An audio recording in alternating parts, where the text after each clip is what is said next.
This is a Headgum podcast. No rest. We can discuss, give me your truth, it never fails. All right, everybody, what's going on? Welcome to Keepin It Rel with Young Wayne. I was gonna say, Is that how we gonna do that? I think it was cool. We could have both did it, but I could have, keeping it real with Young Wayne. But either way, you did real good. Yeah, that was weird. Yeah, but I'm sure it sounded great. I'm sure that. Right, Danny? Right. And see, this is why this is important, which y'all know me and Wayne's dynamic. Wayne has always been a very hyper person. What? A lot of energy. He's like a 20-year-old all the time. He has 20-year-old energy since I met him. First time I met Wayne, he had a big-ass suit on. Wait, you remember that? Yeah. Okay. That's okay. When I met you, you had a walking boot. Yes. Damn. Okay. That's Yeah. when I had got... Can you talk about it? I mean, we can. When I tell people this, they be like, wait, what happened? Yeah, I got hit by a car on purpose. Wait.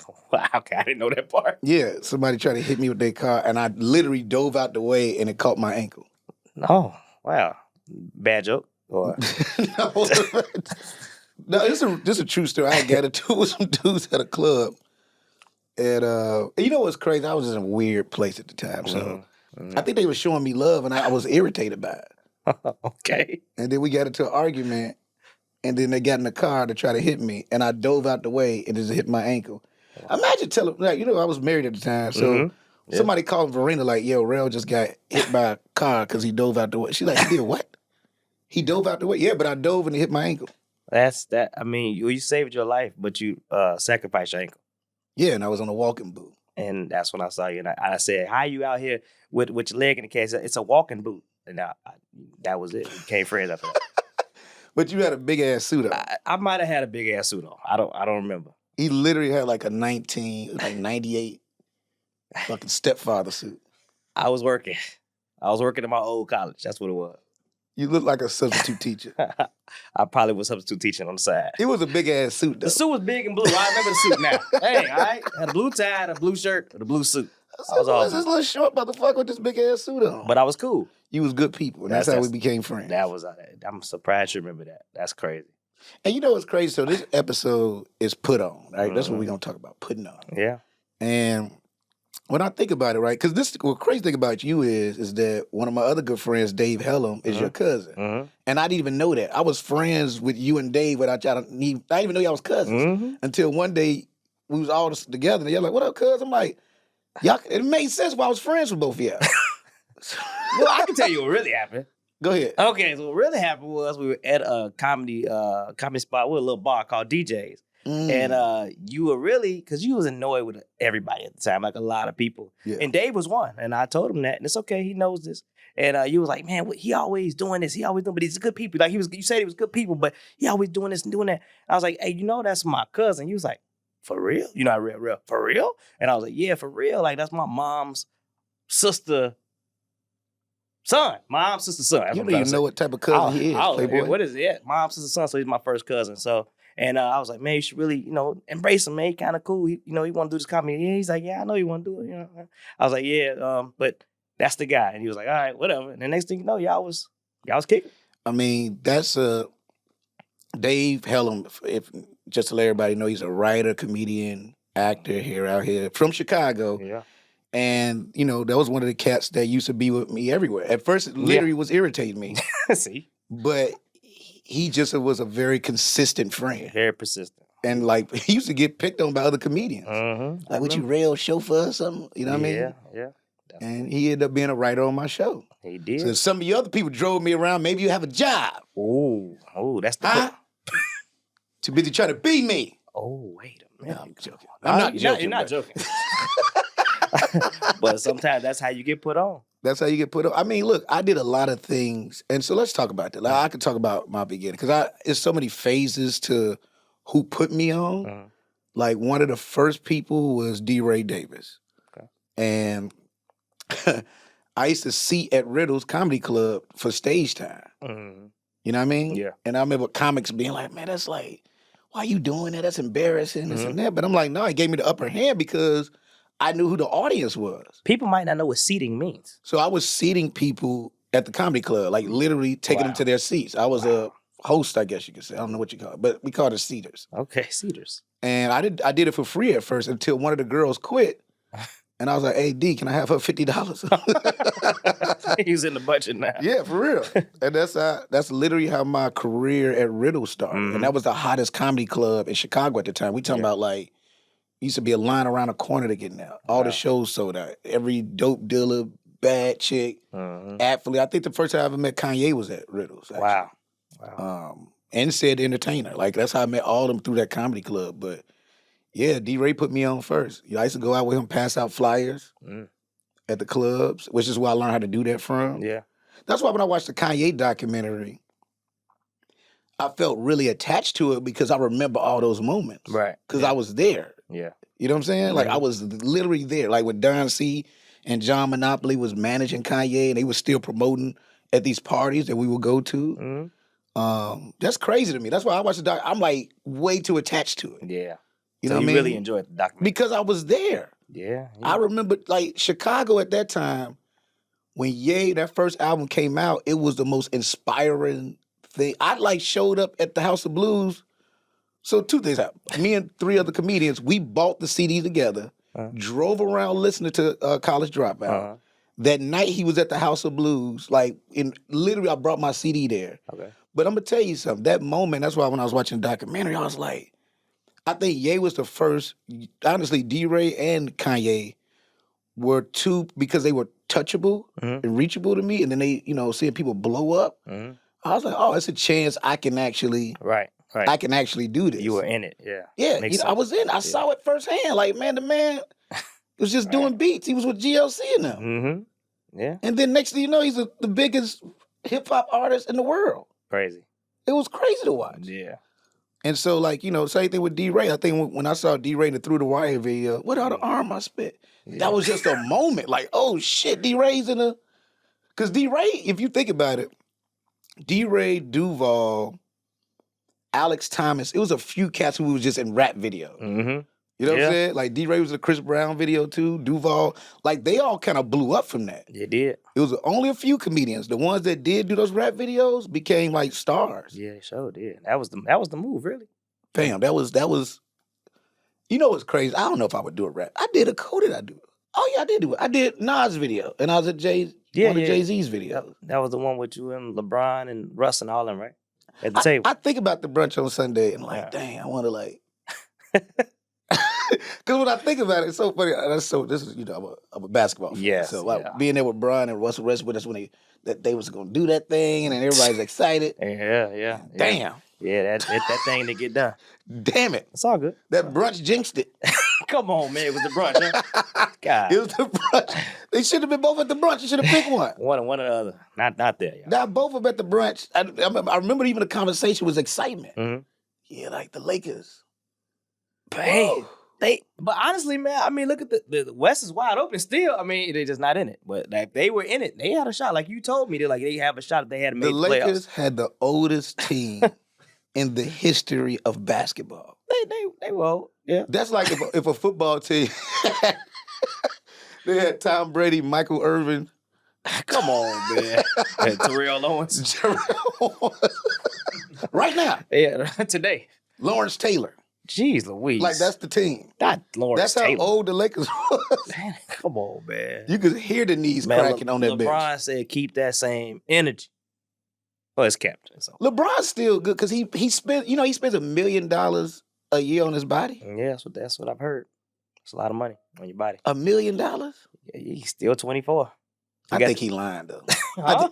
People just throw out millions right. for no reason. Like, yeah, it was about $1 million. Now, when Real DM you that receipt, let us know. LeBron, you ain't spending $1 million. What are you doing? Got that chamber. You got that Michael Jackson chamber. He sleeps in it. He do have the Michael Jackson chamber, don't he? Absolutely. Probably got one upstairs and downstairs. That's for $1 million. So that $1 million go. $1 million. Oh, yeah. But look, back to put on. And that's interesting, too, because if you think about it, too, LeBron, out of all the NBA superstars, I think put on more, he put on his homies. Yeah. In a major way. Man, production companies. Yeah. And it's from the beginning. Like, if you watch that first documentary that came out, his teammates, they all working with him still. Yeah, they still there. That's crazy. That's put on for real. That's put on. Because that's what people, people get put on mixed up. Like, put on don't mean like entourage. Right. Yeah. They were trying to figure it out, but he figured it out for them, kind of. But a lot of cats do the entourages. And not even just... I'm thinking about the show. That's what I'm saying. It's like, even with comics, like, you don't ever see me like crazy deep. No. Like, I have my good friends. Like, I look at like the Lucas brothers and Jermaine Fowler and Joshua Benowitz, Kevin Barnett, rest in peace, Jennifer Bartels, all them from Friends of the People. Yeah. It was almost like we put each other on. You know what I'm saying? And that's why me and Hugh, good friends because of that. Yeah. I got put on in so many little weird moments. Because I did the D-Ray part. And then, what else? Who else put me on? Ricky Smiley let me tour with him. Mm-hmm. He let me tour him after he didn't want me on a show. I remember that show well. UIC Forum. Yeah. Shout out to my boy Joe Global who fought for me. Ricky wanted me off the show. Mm-hmm. I was supposed to host the show. Because we know who we wanted to. He wanted his people he brought. Yeah. And Ricky was like, I don't know him, dog. I don't know him. He ain't on my show. But these Chicago promoters, like, nigga, we paying him. He going up. Right. And I remember he sat front row. Ricky sat front row, brought me on stage, sat there and watched my whole set. I get like a standing ovation. Yeah. Now, if you hear Ricky Smiley tell the story now, he'll act like he was all on board at first, but that's not fucking true. He was not. It was not. He back there like, oh, dog, I told him you was funny. Nigga, no, you didn't. I mean, he was crying laughing. He sat on the front row. He sat there to like the hope that I bum. Like, what if I did bad? Would you gonna like throw something at me? He'd have walked away. He sat right in the front row. He did. I think somebody was sitting there. He like, hey, get up, dog. Come on. They said it was a seat fella. He knew what he was gonna do. Yeah, that's how I started touring with Ricky. Yeah, and that was a blessing to do that. That was. I toured with Sid the Entertainer. Okay, but Sid kicked me off the tour. Huh? He was like, "Rel, man, you a headliner, dog. You ain't like the rest of these cats. You different. You don't need to be doing this, dog." Like, nigga, I need the money. Right. All right. But that Sid put me on so much game. Shout out to Sid the Entertainer, man. Like he. Business, the way I do some of my deals over the years, I got that advice from him. He set me down when he was doing Soul Man. I was doing Carmichael Show at the time. That was my first sitcom. Mm-hmm. And Sid had me come to the Soul Man set just to even see how sitcoms work, how they rehearse, how they do everything. Mm-hmm. And and then he sat there and just put me on game, even how to like perform in front of a live studio audience. Wow. As far as like waiting for the laugh to be done, then bring the line out. So he was just. I shout out to Sid the Entertainer, man. Right. That's what kings do, right? You know what I mean? You put people on. That's what it's about, right? And so many different people. I don't even know. We got Gerard. Bill Bellamy.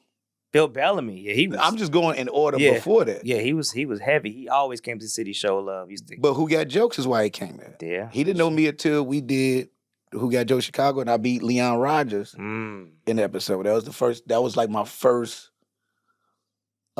That's when I knew I was like, I could probably be a star. Dang. You and Leon came down to you and Leon. Shout out Leon. Leon Rogers, OG, and I was an underdog. Dang. I tore that shit up.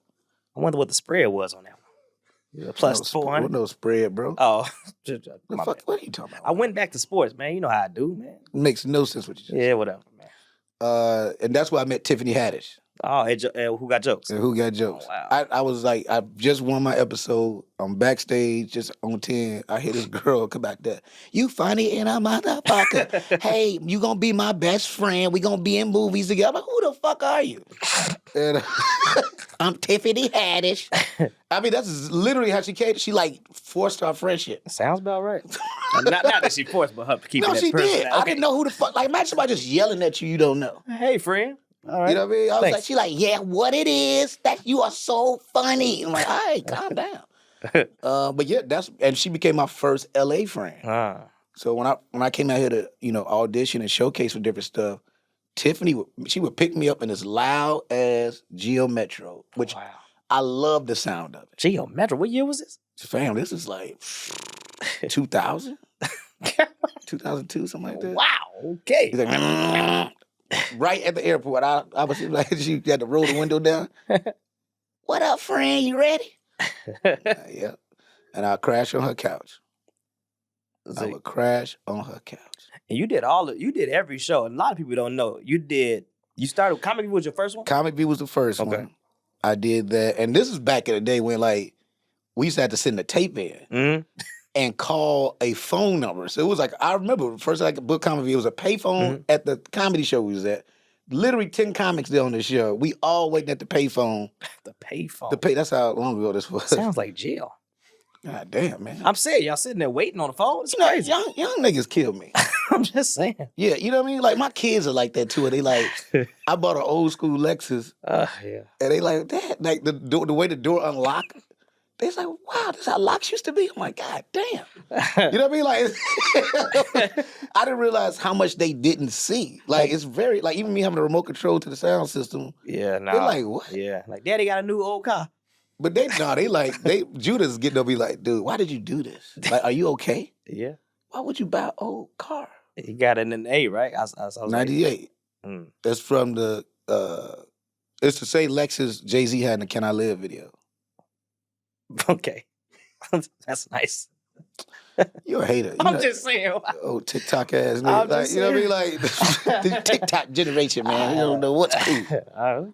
It's a whole car club I'm a part of. You're part of a car club? I'm sorry. What? You're part of an old car club? It's called Uptown Car Club. Everybody nice. Dress up in their 90s, 80s shit, pull up. This is L.A.? No, in Atlanta. You know what's crazy? It's really cool. It's cooler than you think it is. Okay, and that's nice. Once again, my kids made me feel weird about it. They're like, "You in a car club?" Like they said it like you did. Yeah, I promise you. They was like, "Why are you doing what?" So Judah was like, "So let me get this straight: a bunch of grown men dress up like it's the 90s and meet in a parking lot." Okay. And I said, "What?" They were like, "What do you do?" We just sit there and chill, look at the cars. When y'all next meeting? I mean, when you going back to the A to have your meeting? I'm gonna go. But I'll tell you, it's so dope though, bro. Okay. You feel like you're paid in full. I saw your picture. And I'm like, it's hard not to buy a bunch. I don't have enough room in my driveway because I want to buy another one. I want to get one of the like the either the BMW or the like. If you watch Paid in Full, you know what it is. Yeah, man. Yeah, we seen it, but that was back in the day. I don't think you need to be in a car club or wearing them outfits. But you know, don't be a hater, bro. I'm just saying. All right, okay, so we got that part. Let's see. So where am I at? Bill Bellamy. We were talking Tiffany. about the shows you did too. I want to because I want you to run down the shows. There's so many of them. I mean, I did Comic View was the first one, and then I did Bad Boys of Comedy. Yep. I did Who Got Jokes. I did Last Comic Standing. I did a bunch of stand-up shows. Like it was a point where like before I started doing movies and scripted stuff, I was on a stand-up series every year almost of my career.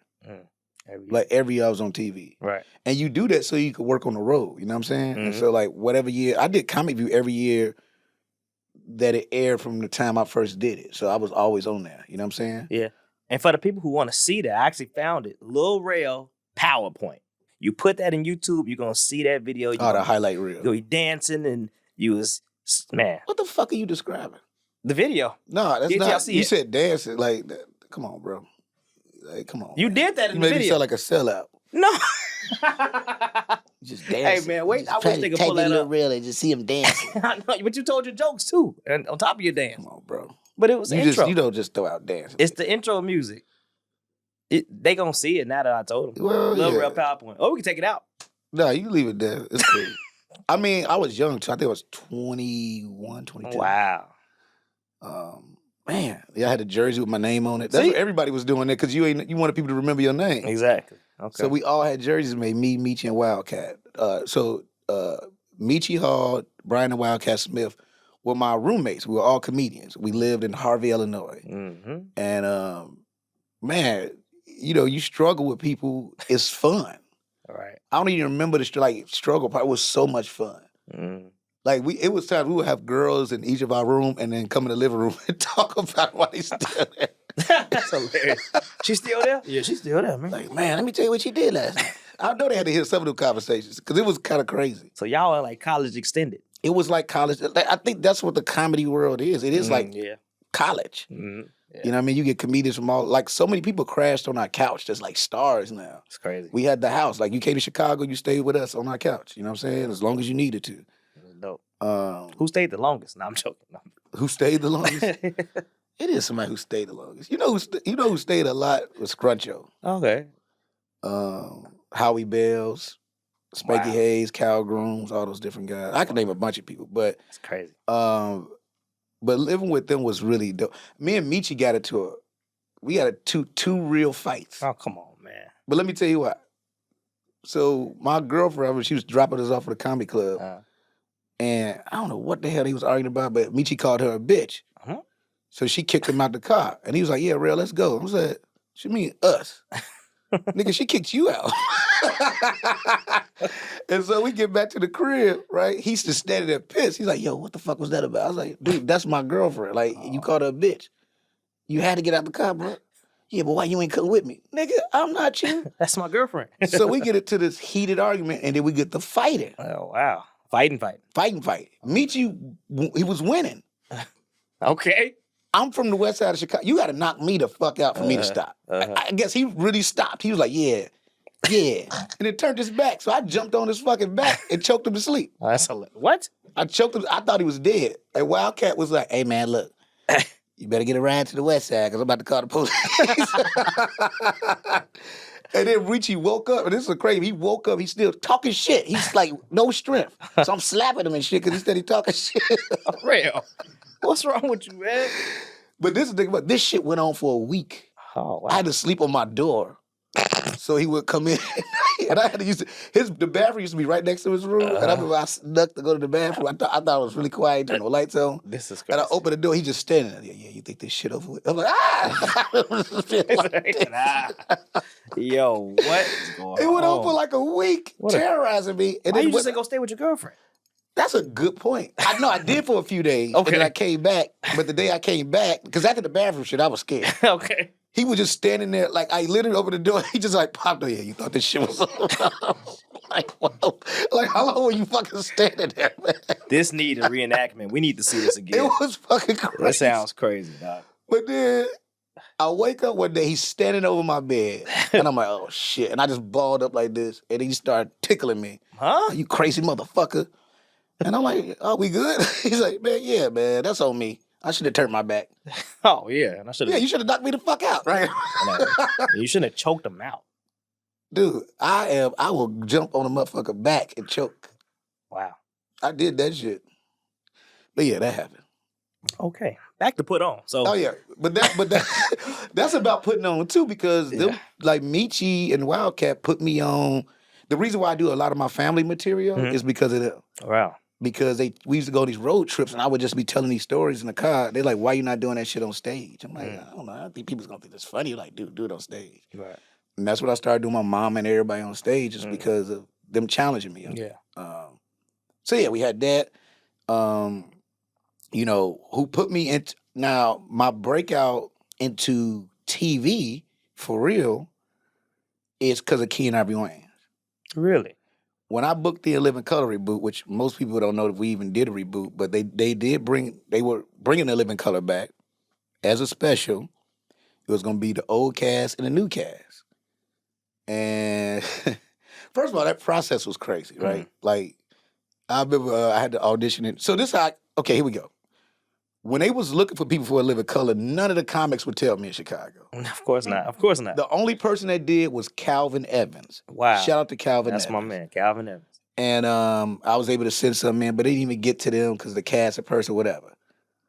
I remember I was having a terrible day one day because I had a Saturn Ion. I don't know if you remember, I had that little white Ion. Yes, I remember the Ion. And at the gas station, this short girl driving this big ass truck. Look, I'm not against short people driving trucks, but fam, if you can't look out your rearview mirror for real, you shouldn't be driving that motherfucker. She's backing up, and I'm like, she's not finna back up into my car. She has to know or look in the mirror. Just couldn't see. And so I'm honking, and she kept going, bent my fucking hood up. I think I remember that. Yeah. And you drove around like that for a while. For a while. Yeah, I Nigga, remember. I ain't had no money to get that shit fixed. Yes. So then I called Knowledge, my old manager. Shout out to Knowledge Beckham. Matter of fact, I get into that in a second about him and what he's done for my career as far as putting on. But I call him. I leave a message like, man, you know, if you know any, I don't even know what I said, but if you know some people who can fix my hood, you know, shooby-dee-dubba. You know what I'm saying? And he called me back, and I'm thinking it's about the car. He's like, dude, I just got a call from a producer of Living Color. they was on YouTube watching somebody else video, and mine popped up next. And they was like, who the fuck is this? Wow. And so they had us send them, they said, whatever you had. It's so weird. I think me and Knowledge was almost overly prepared for that. Like, do you have any more footage? Do we? Because we taped everything. You know what I'm saying? So we sent them a bunch of stuff. They had me come to New York. I came to New York. Keenan Ivory Wayans was there. And I remember the first time seeing Keenan. Like, people don't know, I'm a huge Wayans brother fan. Yeah, you are. And I love the Wayans as a family. But Keenan was the OG. That was like my favorite. You know what I mean? And I wrote a show called Name Your Adventure. They used to come on NBC when I was a kid to be on The Living Color. Oh, yeah. And they wrote me a letter back like, yo, we just canceled the show. Sorry, we can't make your dreams come true.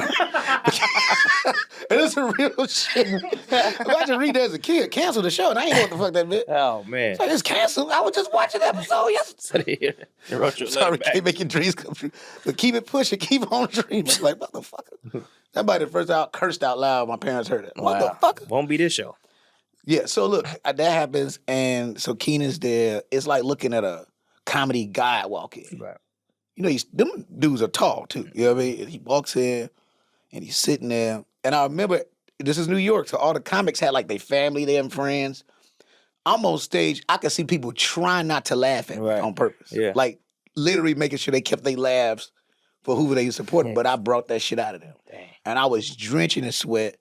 And me and Knowledge standing there. Once again, Knowledge back on, shout out to my old manager. I'm sweating. I'm hyped, kind of. Shauna Gar, shout out to Shauna Gar, who was one of the producers of the show, came and just gave me this hug. We never met her before in person. She just hugged me. I'm like, what the fuck is this lady hugging me? And she's like, I'm Shauna. You killed that shit. Keenan loves you. So she tell me that Keenan loved me and all this stuff, right? Mm-hmm. So after the show, I'm standing outside, you know what I'm saying? I kind of feeling myself. Keenan walks past. I'm like, what up, Keenan? What you think? He's like, yeah. I said, motherfucker, right? You know what I mean? And that's what he do. He don't show it. You wouldn't even know if he liked you or not. Yeah. He just, and it got into his like car and just, I think it was a limo at the time too. His limousine.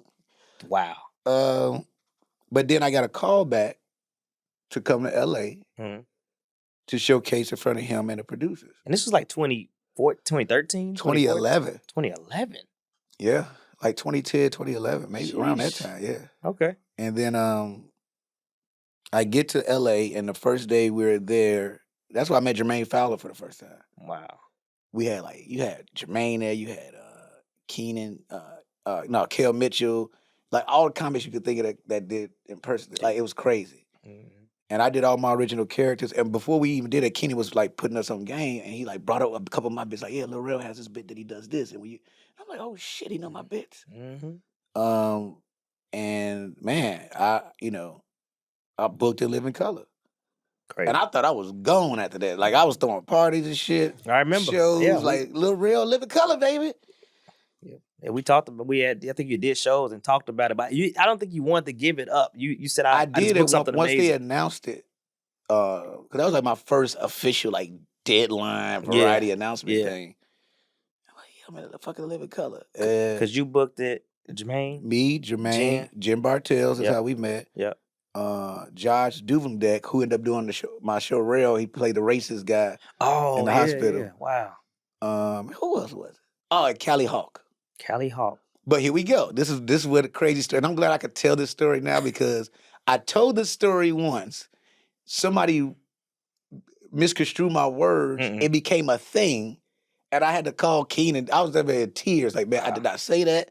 That is not what I said. Because somebody wrote differently from what I said. So now we got a podcast. We got a platform. And I can say, let's hear it. So here we go. All right. So it's supposed to be the old cast and the new cast together. Mm-hmm.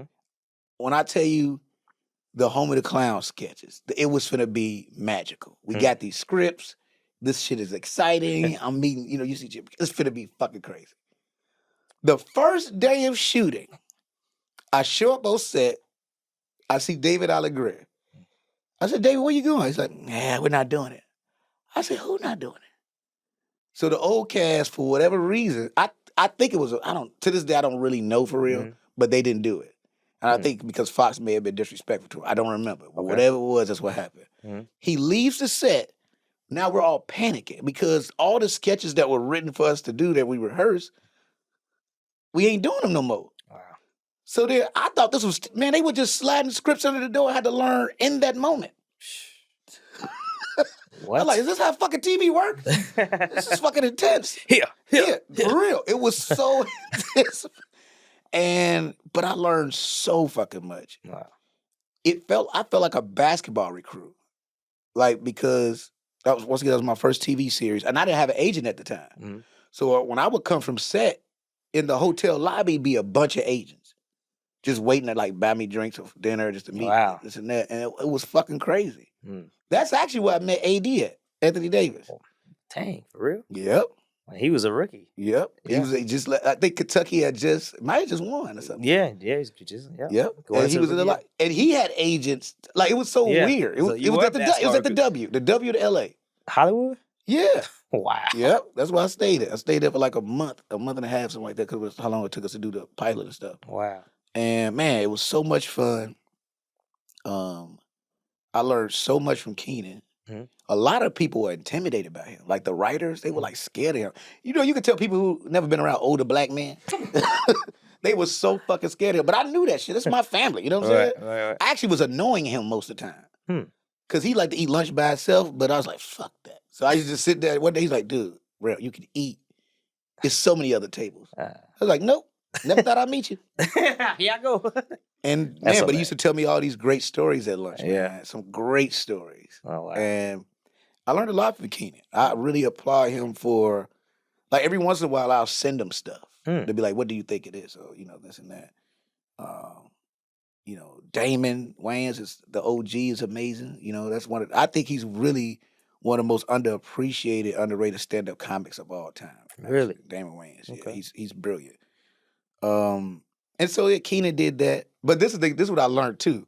Now I told you, a Living Color happened, and I was feeling it. I'm like, yeah, I'm out of here. I'm about to be a fucking star. Mm-hmm. And then they canceled that shit. Yeah. Never came out. And that's what I learned in that moment where, like, you know, none of this shit is guaranteed. You kind of just got to keep it moving. All right. And so that's how we came up with Friends of the People. It was at the Just for Laughs Festival. I just found out Living Color wasn't going to air, none of that stuff. From David Allen Greer, actually. He's a bearer of bad news. And I'm at the festival. This was my first time. Well, you only could be on the list one time. I made the Variety Top 10 Comics to Watch list, which is one of my bucket list things. Yeah. And, you know, we found out Living Color ain't happening. And I don't know, I was kind of lit when I said this to Avi, who's my manager now. But he was managing like Jermaine and all those guys. I said, man, we should do our own fucking show. And I just threw it out there. I didn't really mean it. Yeah. Because I didn't know how to do it. Well, how the fuck am I do my own show? I don't even know where to go. And Avi called me the next week and said, can you come to New York? Do you mind doing a show with Jermaine, Kevin, Barnett, Josh Rabinowitz, the Lucas brothers, and Jennifer? So was the show already in the works, or?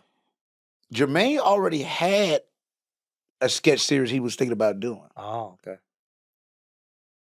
Avi represented everybody. And when it was like, it literally was like some Wu-Tang shit.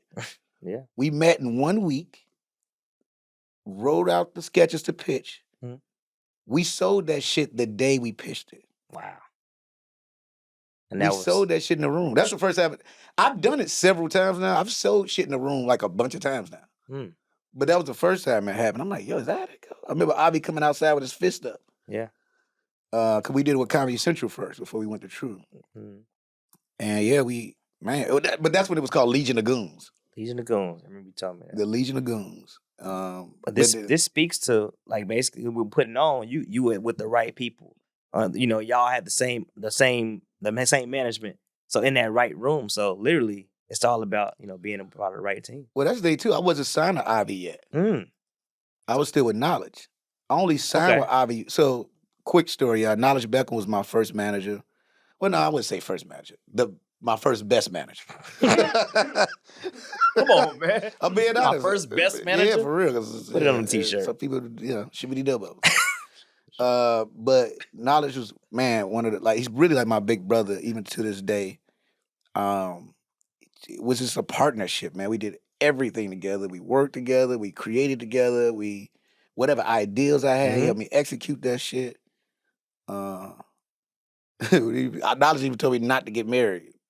Wait. I should have listened, but Whoa, okay. He did. He kept it real. Like, he was like, yo, first of all, also, me and Verena hashed out all this. So, like, this ain't nothing like we literally the other day was talking about this shit. Right. I'm like, I didn't want to marry you. I'm like, damn. Wait, what? My mama. But why did he think you shouldn't get married? He wanted me to focus on the grind. Because things was happening, having a kid, all this stuff. Marriage is a different level. But look, it all worked out, obviously. Worked out.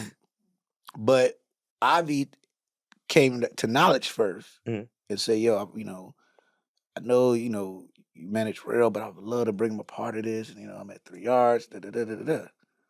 So knowledge set me down.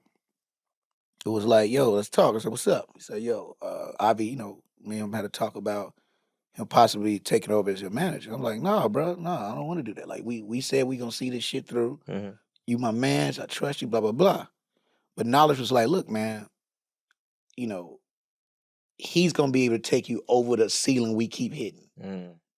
Yeah. He said, man, I never managed you to come up off you. I ain't want nobody to fuck you over. All right. Yeah. And so that's how that's probably the only other grown man I ever like teared up talking to. Cause I couldn't believe he was that loyal, like that real, and his intention was like that. Yeah. And so that's why I've been with Ivy. Yeah. Knowledge get okay for that because I would have never left. Right. Knowledge was a real dude. He was a real dude. Like, even with me coming around y'all, he was like, man, we got to put some money in your pocket. He was like, come promote the show with us. And when we used to do shows, I bring my mom out, and it was just like, dang, I made some money, and we go hang out. Like, Knowledge. And Knowledge is just a successful guy. Yeah. Like everything he does. Everything he does. He's corporate. He's like, to me, I call him corporate Nas. He's corporate America's Nas. For real? Yeah. You know what I mean? Like, the reason I think about even having this G-Wagon because he had that cool ass Range Rover. Yep. Oh, did. Even the rims is the same type of rims he had. You know what I'm saying? Like, I really looked up to Knowledge. I just thought he was the coolest. Still do. Yeah. He's still dope as fuck. Which that was one of my favorite moments when I did Rel. I had Knowledge come to the table read. It's a picture of me, him, and Ivy. Wow. And it's really, it was really dope. Knowledge was a real one. No. And I was actually lucky to have. And I think if I could say anything about my career, I've been very blessed to have people who really genuinely helped me. You know what I'm saying? Yeah. And I don't know if everybody get that all the time, but I think that happens because I've never been like fake about the shit. Right. Like when Sid started first dealing with me, he called another comic like, yo, who's the dude with the glasses? He was cool. Everybody else was trying to be funny around him and shit. I was just chilling. You know what I'm saying? Yeah. People say that about you. Like, I would never know he was funny because every time I'm around him, he just chill. I'm like, well, dude, I save it for the stage. Yeah. You got that chop, you get entertained. Exactly. That's what people always say. I was like, nah, that's what he do. That's Maybe fine. promoters used to be scared, man. They be like, dude, is he okay? He's so quiet. And I get on stage and just destroy this shit. Like, damn, man, we thought. I'm like, nah, I don't. Look, man, I ain't singing and dancing the whole time. You know what I'm saying to you?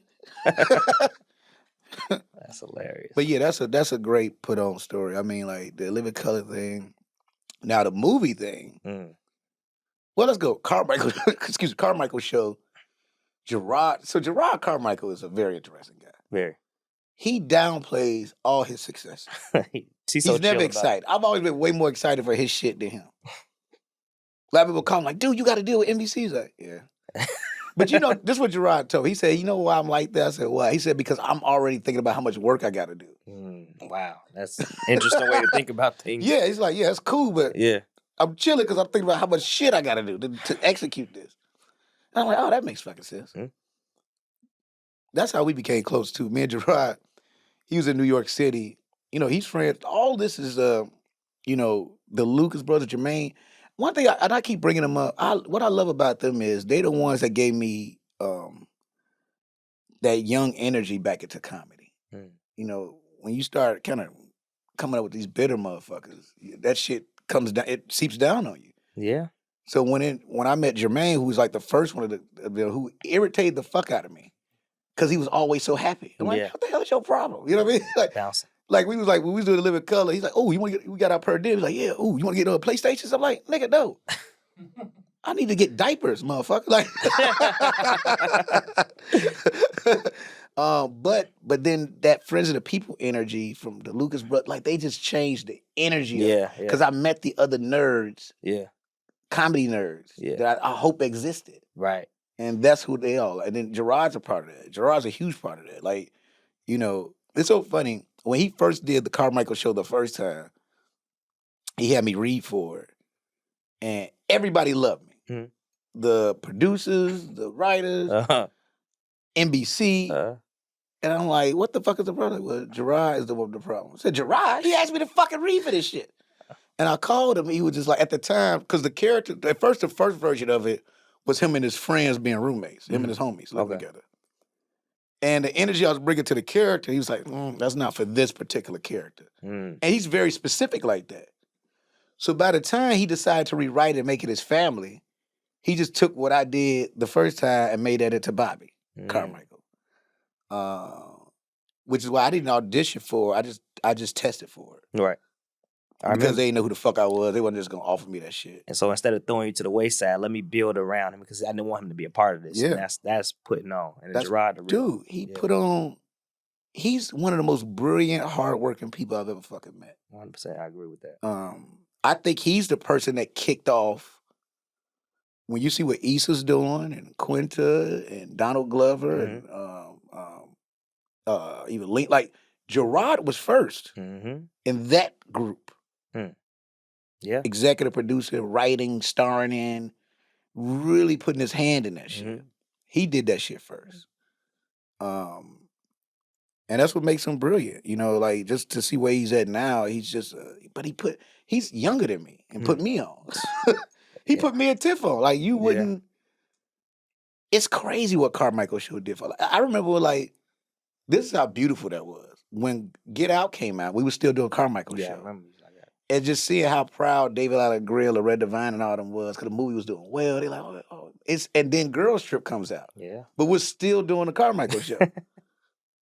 And just this explosion happened was a beautiful thing to see and experience, man. And that's like, dang, like Gerard really orchestrated a lot of this. Right. It all happened in divine time, right on time, too. Like, he put on, though. He, you know, you got Rami's show. Everybody in our clique, if you didn't have a show, Gerard was going to help you make it happen for you. That's crazy. And I'm like, for real. Yeah. That's how Rel happened. Yeah. I called him. I got like, let me tell you something. Jordan Peele pitched me a brilliant show to do. TV show. I'd never say what it is. It was fucking brilliant. But I wanted to do my own show first. You know what I'm saying? And so I called Gerard. As a matter of fact, I was at Essence Festival. Me and Hannibal. Hannibal. Yeah. Y'all was Me and Hannibal used to go to Essence Festival for no fucking reason. Like, it was kind of, it was like, we could do a movie about it. Y'all was riding around on scooters. I'm like, what are they doing? Just riding. Where they going? Dude, he called me one day out the blue, was like, what are you doing? I'm like, nothing. He said, hey, man, you want to go to Essence Festival? I said, with the aunties? Fuck it. With the aunties? Because the aunties be, it's like Auntie Freakney. It's the Auntie Fest. That is hilarious. Aunties be out there. They got all day out there. I've heard this. Y'all mamas got their booties out. Oh. Real.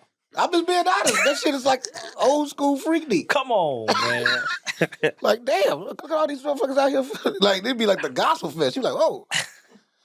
Shaking it. All right, but yeah, we went to Essence Fest. That's actually really interesting. Like, me and Hannibal, we gotta get Hannibal on the show. Yeah. Because those Essence stories is insane. Wow. I can't imagine. It's like real adventures, like crazy shit. But it was so funny. And then the first year we went, the first year was cool. Get Out had came out, so Hannibal had to dare to be my security guard. Wow. Walking around. But I thought that was funny too, because like, imagine you go one year, nobody really, they met a few people. And then the next year, I couldn't fucking walk nowhere. It was crazy. Weren't they filming Girl Trip one of the times y'all down there? One of the greatest moments of all, there was a couple great moments. When Tiffany's walking in the auditorium, me and Hannibal is in there. She's walking in the auditorium with Queen Latifah, Jada Pinkett. In that moment, we was like, oh shit, she's gone. Tiff about to be a fucking star. Like, it was the most surreal thing to see, like, and, that's why I met Queen Latifah for the first time. And she actually said something that was really dope. Like, she had like a barbecue at her house. And Tiffany's like, y'all can come, but Queen asked me to ask y'all, do you got shit to lose? I'm like, what the fuck you got? I guess. Because she don't want you in her house if you ain't got shit to lose. Right. Yeah. Makes sense. You don't want to be around them kind of people, man. They'll do anything. That barbecue was insane. Like Mary J. Blige was there. Everybody was in the there. Tate brothers. Wow. We played like charades. Like Hannibal had pissed everybody off with his charade shit. It was fucking like I think Queen hated this nigga a little bit. Probably still do. No, I don't know. But Hannibal always showing up. Like I remember the first time I ever see Black Panther was with Jay-Z, Beyonce, Miss Tina, and DJ Khaled. Wait, you're not just gonna slide back. You said what? You saw Black Panther with who? So Ryan Coogler did a so that, okay, I'll take Ryan Coogler. Here we go. Wayne, I didn't know it was that exclusive. I thought it was like a regular screening I was invited to. So I invited Hannibal. Okay. I was like, yeah, this is a screening. And I get there and I'm like, what the fuck is all the security doing here? Like, Oh, wow. I'm like, oh shit, this is exclusive. So Jay-Z and Beyonce just walk in with their security, Miss Tina. And so I'm like, oh shit. And then Hannibal's knocking on the door. They're like, who the fuck invited this nigga? I was like, That's my friend. sorry. I didn't know it was exclusive. Wow. I never done nothing this exclusive. Cause I watched Black Panther for the first time. Ryan Coogler was there. After the movie, he's just answering questions from Jay-Z and Miss Tina. I'm like, what the fuck is this? Jay-Z had questions? It was only 8 of us there. And we saw it in the fucking, You gonna tell us like the a place? special building. It was crazy. This sounds insane. I thought it was a regular screening, man. I didn't know it was what it was until I got there like, oh, this is exclusive. So, who was the host? There was no host. It wasn't a host. It was just Well, Ryan Coogler answering Ryan questions basically was hosting. And like, yo, this is my movie coming out. and answer questions that Jay-Z had. Jay-Z And Miss like, Tina. yo, it was crazy. Oh, wow. Well, I'm going to let y'all know right now.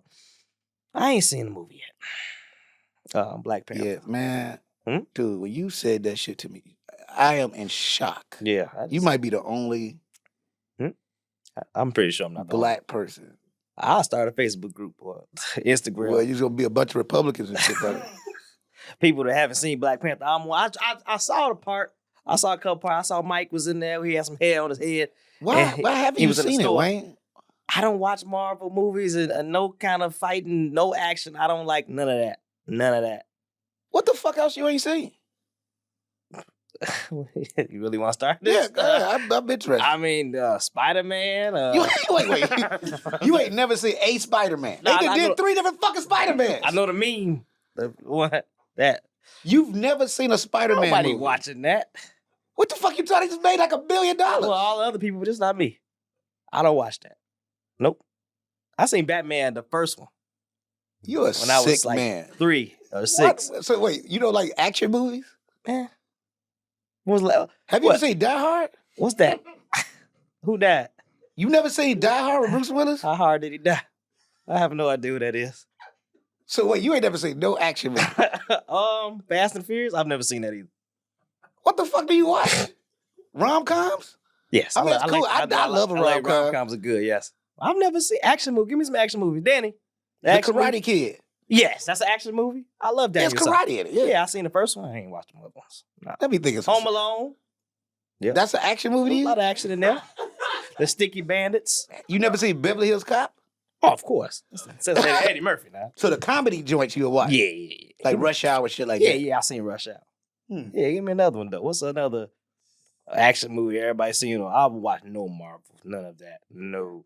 Have you seen Free? I've seen Free Guy. I was on the plane. Well, that's an action movie. One of my headphones went out. Let me think, because I'm a movie head, bro. Yeah, I know you are. You used to try to make me watch them, huh? Rush Hour. He I've say definitely something. seen Rush Hour. He's seen the comedy shits, but Yeah. nothing that's just action, yeah. bro. Tell me action movie. I seen All About the Benjamins. That was funny. Yeah, that's a good one. Action. So Now, you I don't know none of them, whatever that is up there. dude, let No. me see. Oh, these are the good ones. Like Shane, like if you ain't seen, have you ever seen Ali shit? Ali, what was that? Will Smith in there? Yeah. He was slapping people in there? He was just boxing motherfuckers Oh, Muhammad Ali stuff. Oh, that was the Oscars. Yeah. I probably seen that one. Will Smith in it. Yeah, I seen his movie. Anything else? Dude, but that's fucking crazy. I don't even want to talk about this shit. I'm not the only person that don't watch action You movies. ain't never seen Lethal Weapon? Danny Glover. Yeah. I know he on the cover. I don't remember.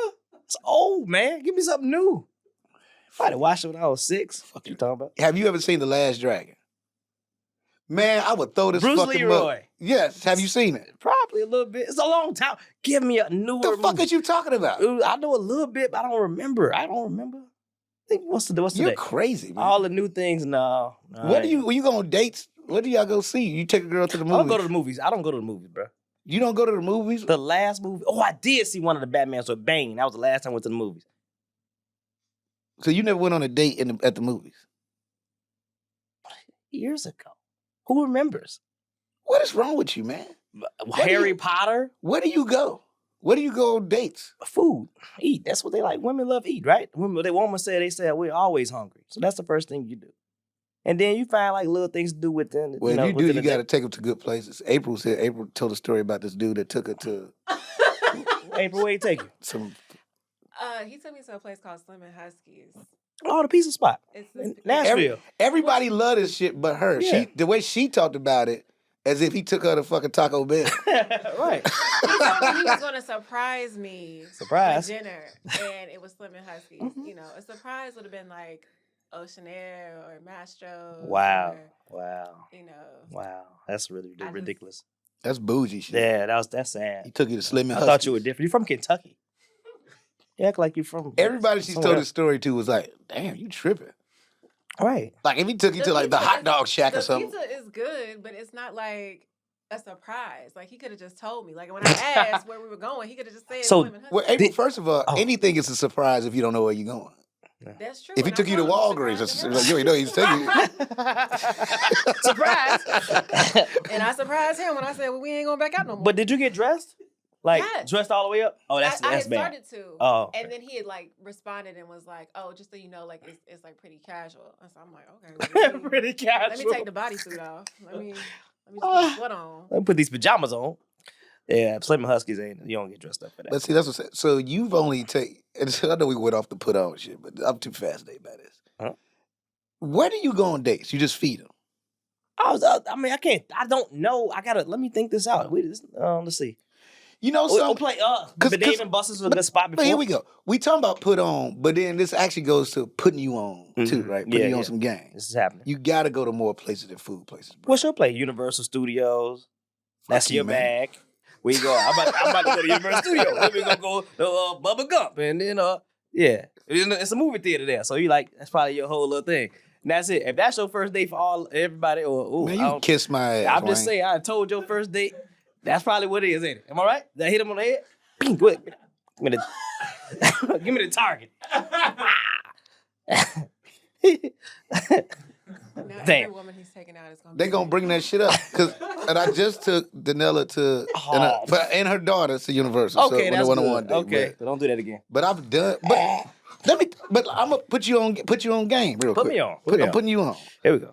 I go to places I want to go to. Mm-hmm. Most men are fucking idiots. Okay. Go to places you want to go to. Mm-hmm. That's how you know. Like, cause if I say I don't have a good time with you, I'm like I don't like you. Like maybe you go on a date like I really don't like her. She's fucking annoying or whatever. But we going to somewhere I like. I'm gonna still have a good ass time. Mm. You know what I mean? Yeah. That's actually smart. So yes, any lady that's been to Universal or to the Dime. To the town. How many first dates have you been on? Well, no, let's leave that. I've been on a lot of first dates. We're gonna Hopefully I'm done with that. Yeah, You know what I mean? Yeah, you're happy now. I'm happy as fuck. I have a boo. Yep. And she's dope. It's more different than anything I've ever experienced. Mm-hmm. You know. And she puts me on shit all the time. That's important. That's very important. Just don't go back to Universal Studios. I am going back. I go all the time. Oh, goodness. Dude, it's a picture.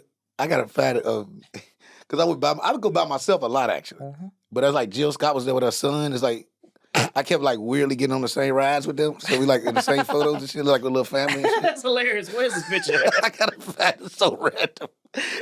Oh, And she was covering her face because she didn't want to be in the pictures and shit. But when was the last time you went to Bubba Gump? a couple weeks ago. This is ridiculous. Just leave it alone, man. No you. shade to Bubba Gump, man. That's what I'm saying. It is shade to bubble gum. Bubba Gump shrimp, Papa shrimp. I like what I like. You know, I go to the same spot restaurants. forever. I've never seen anything like it. We gotta go to Greek Town every time. Damn, you bringing that shit up? That's old. Yeah, it's Chicago. We used to go to Greek Town. Yeah. Damn it, every day. Yeah, but whenever you go to Chicago, you step out. Well, let's be specific when we say Greek Town. Chicago, and that's how I realize how segregated and racist our city is. Dang. We still call those sides of town Greek. Like that's when you say it to anybody else, like, what the fuck did you say? Greektown? Oh. Who the fuck is there? Why you come? It's like, yeah, like we really had a Chinatown. Like that's what it was. Fucking Ukrainian village. Yeah, that, Chicago's crazy. But they don't have that here. Chinatown here. Koreatown. It ain't nothing there. The south side, the west side. They might as well call it nigga town. They probably do. They probably do. Nigga town. Yeah, nigga town. Dang, that is Watch a baseball game in nigga town. Hey, you finna pull up. What was the north side? What, White Town? Look, well, Chicago really is insanely segregated, which is why I think comedians are so good that come out of that, because you have to make so many different groups of people laugh. So you like before you start traveling around the country, Chicago's already kind of made you where your material is just what it is. Yeah. That's interesting now that I think about that shit. I'm a Cubs fan, just so everybody know. Shout out them Cubs. Me too, man. But the White Sox always looking out for me. I still ain't threw out the first pitch of the Cubs game or did the count. We'll make it happen. No, it needs to, because I've seen niggas that I'm way more successful than. And you going back soon, so we're gonna. I'm from the crib. I'm gonna make it happen. Seriously, watch. Rewind this. June. If you go back in June, we can make sure you don't have that pitch. I'm gonna tell you something funny. I was supposed to do something with them, AB. I might still do it, like the show they have. They're starting the Cubs. And I was like, well, I'll do it. Fuck the money. I just want to throw out the first pitch or take me out to the ball game. You know what I'm saying? And it came back, was like, well, we can get you some White Sox tickets. I said, what the fuck you talking about? No. I'm doing a Cubs show. Dang. Because they doing a rival week, White Sox Cubs. Okay. But it was funny, like, wait a minute, the White Sox? Right. No. But I threw out the first pitch of the White Sox. This is what I realized. You see people throw those short pitches, you laugh at them like, ha, ha, ha, they weak as fuck. And I did my pitch was good. But you don't realize how far a MLB mound is. Yeah. It's far as fuck, and it's high. It's actually kind of scary. It's like, what the fuck? Could you stand the way up there? Dude, you can fall and bust your shit if you don't really know how to, like, control your legs. Yeah. Pitchers are like ballerinas. Like, wide receivers and pitchers are like fucking ballerinas. They have to take ballet. They should. They should take ballet. Yeah, they should. Okay, get out. Wow, we're going to get out. Get out. Get Out is one of my favorite. So, Jordan Peele first told me about Get Out at Steven Spielberg throw these parties before the Oscars, like they called the night before or some shit like that. So wait, you were at a Steven Spielberg party? Yeah, and I had anxiety that night. I was like, I've never been so like, it was so many A-list people there. It freaked me the fuck. I had to like go to a corner or some shit and like calm the fuck down. I'm like, what the fuck is going on? But we were there and he was like, yeah, man, I'm working on a horror film. I'm like, good for you, brother. You know what I mean? Like, good luck with that, man. He's like, yeah, man, I'd love you to come read for it. I'm like, all right, yeah, shibbity double. And then when he started describing it, I'm like, wait a minute, they gonna film this shit? And so I go in to read for it, and when I started reading it the first time, it felt like it was my voice. Yeah. I like, if I don't book this shit, I'm a really bad actor because it sounds like me. Yeah, it definitely did. And I remember going to do the callback when Jordan was there. We did the original ending, not even a comedy part, just the original ending when, the original ending most people don't know is Daniel gets arrested by the police. So it's not me pulling up saving him. The police pulls up. Wow. And arrest him. Wow. And then I go visit him in jail. And I'm trying to get him to give me the truth, and so I can at least tell the police. Like it's really dark, heavy. So that's what we did in the callback. You know what I'm saying? And I remember going outside waiting on my Uber. Jordan comes out. And he's like, "Look, I know I'm not supposed to do this," and I just walked past 3 motherfuckers that was finna do their callbacks. Wow. And he was like, "It's yours if you want it." Now, this is what makes this moment interesting. I didn't know what Get Out was gonna do. I just had a fucking feeling. And so this is honest God truth. I started walking down the street just praising God and just crying. I don't know what the fuck I didn't even know what this movie was gonna be. I knew the budget ain't really big, but it was just some interest. I don't know what I felt. And I even had nobody to call it. I had to call Verena. And this is when we was like going through a divorce. And I was like, I didn't have nobody to fucking talk to. I was like, I don't have nobody to call. She's like, oh, that's dope. Oh, right, because she didn't know how to feel. Yeah. So I was like, yeah, all right, cool. And but I just had a feeling, man. Yeah. What city were you in when y'all did the callback? We was in LA. Because you told me the story. Yeah. And I envisioned the same, like out there for some reason, like where Get Out was at. I'm slow. And I was like, this dude was walking through the grass because there was nobody to pick him up, but he was like praising. But that's my vision. What the fuck would you think? That was my vision all that time. Why would we audition where this movie? That was my vision all You're this time. crazy. Like, I wouldn't even do the movie if they told me to show up in front of a forest and then like we're gonna do all this shit. You was like, yeah, I saw that. You thought I was just running through the fucking forest? That's how I envisioned it. Yes, I knew that wasn't it though. Thought I was walking down Burbank. She thought I was going through the forest. I did. With my fist up and shit. Like the end of an 80s movie? Yes, I actually did. Fuck out of here. But I knew that you wasn't sound crazy, man. But it's a vision that I have, you know? There's nothing wrong with having vision. That's what's funny about any vision. Like when people tell you a story, it's on you whatever you think the vision is. Exactly. You know what I mean? Like, do you just see it that way? Uh-huh. Which is what I love about a good comic. You know what I mean? Like Eddie Murphy does the bit about the auntie that fall down the stairs every year. Yep. You just think of, and it's, you know what's fucked up? Every time I hear that joke, I think about one of my aunties falling down the stairs at their house.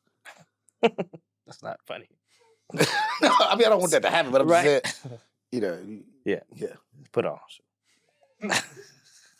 It's so crazy. My family support everything. Now your family, I remember we go to Uncle Drew movie, and you booked two different rooms in the theater, and your family room. I got into the family room, and they all had shirts.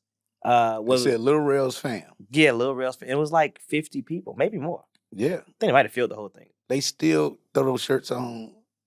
Whatever I'm doing, some shit. That's amazing. They still got those shirts. That's church people though. Them like church folks. Yeah. So they know exactly who to call to get the t-shirts made. We talk about, you know what I mean? You know, they got a guy. They got a guy. They can just show up with a box. Man, that is amazing though. For real. No, they are very supportive. I mean, like, you know, I feel like, and when we talk about put on, you know, my family just, you know,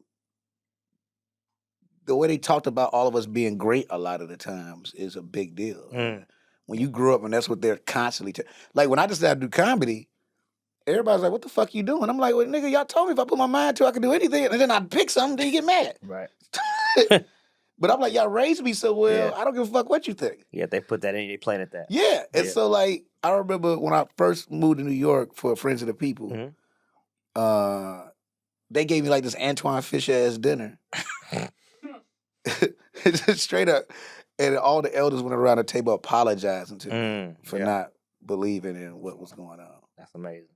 You know, so that's why I love my family, though. Aunt Jenny, shout out to everybody. Aunt Rhoda, Aunt Joyce, Aunt Priscilla, Uncle Marshall, Aunt Josephine, Aunt Joan, Aunt Joyce, all the aunties. Yeah. Pastor Hatch is a legend. A celebrity in Chicago. Yeah, my uncle, Pastor Marshall, he's like, you know, I mean, Oprah talked to him. I don't even know she knew that was my family she was talking to. Yeah, she probably think he more famous than you at the time. Fuck you, man. I'm just saying, at the time. No, that ain't the time. That was like last year, bro. Yeah, last year she probably. She spoke. Nah, Oprah gave me some love when she talked to Jordan. They had a one-on-one. She's like, yeah, the TSA guy is so good. So good. Wow. I need to like take that sound bite and put it somewhere. No, you should. It's like in the beginning of the podcast. But she didn't say my name though. That's okay. So you just put your face up with her voice going, and they know it's talking about you. That's good. You gotta do that. I think so. You know, Oprah seems like a cool person to hang out with. I met Oprah. I met Gayle once. Did you? Gayle is surprisingly fine. I mean, not surprised. Like, you know what I mean? Like, but like, interesting. Like. You know what I mean? Okay. Like, Gayle is like, it's so funny. I've never seen my friends who all, because there's a couple of us homies who, you know, like, Gayle is like fine. She nice. She thick. She all that shit. She really? Yeah. Gayle, I can't wait to meet you, Gayle. It's like, damn. Look, you date somebody named Gayle. They don't make Gayles no more. They don't make Gales like that no more. Make Gales at all. Ain't no Gayle. I know recently I ain't heard no Gayle. If there's any Gales out there, I sound like I'm saying gals. This under 35. I think I'm saying gals. Like we really back in the day. You know who I had a crush on? Who? For years is Patti LaBelle. It's like awkward. Like I had a crush on Patti LaBelle before I should have been having a crush on Patti LaBelle. Have you met her? I think so. I think so. Yeah, they be like that sometimes. Yeah, I think so. But like when she played the mom on Different World, Mm-hmm. I was like, Patty, the Wayne mama. Before the past. That's so random to tell you I like Patti LaBelle. Oh, that's weird. Patti LaBelle, Gayle King. I'm starting to think so, man. What's going on, man? Well, you know, I got stories. Okay. Yeah, I've dated older. What's the oldest of you've dated? It's not necessarily oldest, but I guess the years, Mm-hmm. maybe like 20 years. You dated someone 20 years older than you? Yeah. Were you of age? Yeah, motherfucker. Okay. No, that ain't funny, but like, damn. Like you're cover the mic. So are you? I don't know, maybe maybe you're 18, I was 21. What is she? Was she a nurse? Nah, she was just, damn. Well, it's a funny story because my mama found out that I was messing with this lady. Oh, my goodness. And she was like, what? It's so crazy how it happened, too, because I was, like, hanging out. Because we would hang out. Mm-hmm. And I don't know what I said. And then she said, you better stop playing with me. And I'm like, what? Is this about to happen? Wait. I don't know what I said. I don't know if I was like, I think she just kicked it off. I might have said, oh, that's a nice hairstyle. But where'd you better meet stop her playing at, with real? me. This is getting interesting. In my neighborhood, I don't see. I'm trying not to go very specific with it. Okay. But it was a very close vicinity. Okay. All but right. it was kind of crazy. But it was like I was like sprung. This is crazy. I would go to sleep. So my best sleep was with that lady. That's a grown ass woman. 20 years older. All right. Well, ain't nothing wrong with that. And you know what's crazy? Now that I think about it too, and I feel bad, where like whoever she was with before being with me had to be like a trash ass dude. Because if she was sexy, all that shit, and I would say that to her, and she'd be like, "Oh, I just haven't heard nobody." Wow. I'm like, "What? Yeah. You was doing all that shit to somebody else, and they was still married to you?" I was ready to propose to her. Well, the same way you were talking about, people brought that young energy. Maybe you brought her that young energy that she needed. Dude, that shit I learned a lot from her. Really? Yeah, that shit was crazy though. I was like sprung. Put on.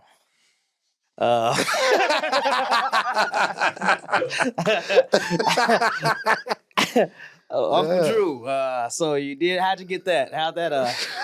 LeVar, Tiffany. Put on.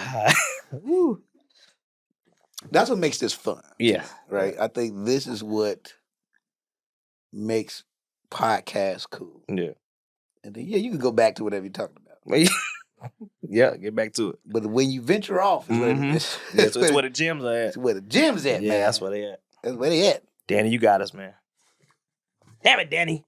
Right. Then you know what? See, Get Out, Uncle Drew, Bird Box. Because I say Get Out kicked off me not auditioning anymore. That was it. That's been offered since then. I haven't auditioned since Get Out. And then Get Out was meant if anybody asked me to, be like, man, kiss my ass, man. Yeah, I'm not auditioning. But it was meant for you, though. I mean, like, it was written in your voice. So that was, He said he was thinking of me when he was writing it. Really? Yep. He said it on Did panels he ever and tell shit. you what he seen you in before? No, like Jordan knew, we all knew each other. Oh, okay. You know what I mean? So if he saw stand up and like shit like that. That's so crazy. That's actually full circles. Me and Jordan got lit one day at the Just for Laughs festival. And like imagine two nerdy dudes like talking like real niggas. It looked like a sketch. We're like, yo, fam, I'm telling you this what the fuck it is. We was like, I don't know why we was talking like that. It was so funny. But that's like one of my favorite directors. He almost spoiled me in a way. Because I thought that's how all directors was gonna be. Right. That is not true. Yeah, no. Everybody ain't that cool or that creative or that open. You know what I mean? Mm-hmm. And I like a creative, open directors. I don't like, some people don't have vision, man. That shit is annoying. Yeah. Like, what the fuck do you want? I had to tell the director that one day. Fam, what are you saying? None of this shit makes sense. I'll be having blow-ups. I can believe it. Sometimes, not all the time. Okay. Sometimes I gotta check a motherfucker though. That's that West Side Chicago though. Yeah, come out. The West Side, ain't too many people from the West Side that have done this thing. Can you name y'all West Side people? Twister, you, Crucial Conflict. Or the Tate brothers. The Tate brothers. They from the West Side? Yeah. I wanted to claim them so bad. They're the Tate brothers. Yeah, we South Side over here, man. You know the what Tate I'm brothers, they West Side. Yeah. Really? I was just talking to Lamar Tate yesterday. Okay. Because he was at Universal. Oh my goodness. And his family thought they saw me. I'm like, nigga, I'm on Sunset. He said, hey, look real man. But that's so ironic because I go a lot. I'm sure.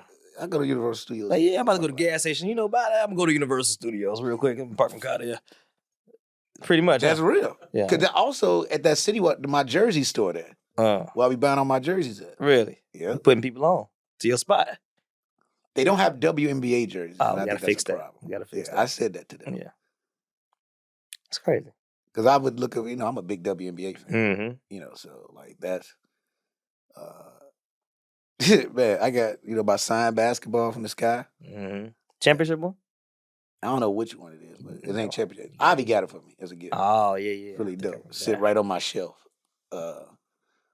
Shout out to Cappy Pondastic too. That's who made me started watching WNBA because I was a big fan of Cappy. Yeah. Cap, that's my girl. That's all it is. Big Cap. Yeah. But let me say this. In closing, I think we can close. Where we at? 15. All right. In closing, this is what I really want to say. I'm going to keep it real. That's what we're going to call this. Mm-hmm. Keeping it real. That's the wrap up. Keeping it real. Okay. Keeping it real wrap up. Putting on could mean so many different things. But it's beautiful when somebody actually really want to do that. I want to shout out Issa Rae, who does an amazing job at putting her people on. That show, Insecure, ended, and all of them have jobs everywhere and deals everywhere.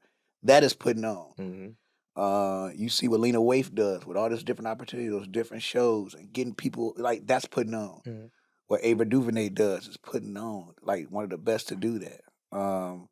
I'm just giving a few examples. Gerard Carmichael, Donald Glover, what we see in Quinta doing, Michael Brunson, the Lucas brothers, Jermaine. Mm-hmm. I got to put my boys out there.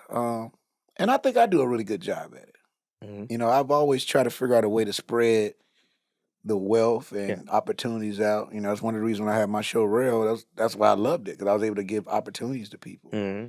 Even with casting, I think, like, I sat and picked out everybody. But at the end of the day, if you put people on, I feel like you get blessed back. Mm-hmm. It all comes back. But you have to be a person that doesn't feel intimidated about it if once you put somebody on, if they become more successful to you. Right. Who cares? Mm-hmm. You know what I mean? That's how it should be. That's how it should be. Yeah. Shouts out to my boy Hannibal Buress, too. He put on a lot of people. Yeah. Shit, rappers, too. Oh, yeah, he was right behind Chance and Vic, right? Yeah, he was like, I think Hannibal might have paid for one of those videos in the beginning for Chance. That's crazy. So, I don't know. I think Chicago does well at that. Putting on? Yeah. I wish people say we're hating. I'm about to say, I wish some of the people back there felt that way. They don't feel like that way, and it doesn't make any sense. I think sometimes because everybody, we have a thing where people want their hand held into stuff. Because I'm not gonna do that. That ain't how it works. I mean, that's what I love about my cousin Rashida. She's a hard worker. Killing it. It's so many. Bashir Diallo is a good put on. Man, those guys, they do it Southside. Yeah, I gotta get on that. They keep asking me. Okay, I gotta put on that one. But yeah, putting on is how me and Wayne are friends. Yeah. You know what I'm saying? Yeah. And this is why this is going to be a dope podcast. Or, I mean, it is a dope podcast, I should say. Put on. There it is. Put on. All right. Let's keep it real with Young Wayne. And we out. Yeah, we just kept it real. All right. Fucking lunatic. You going to break the equipment? That was a Headgum podcast.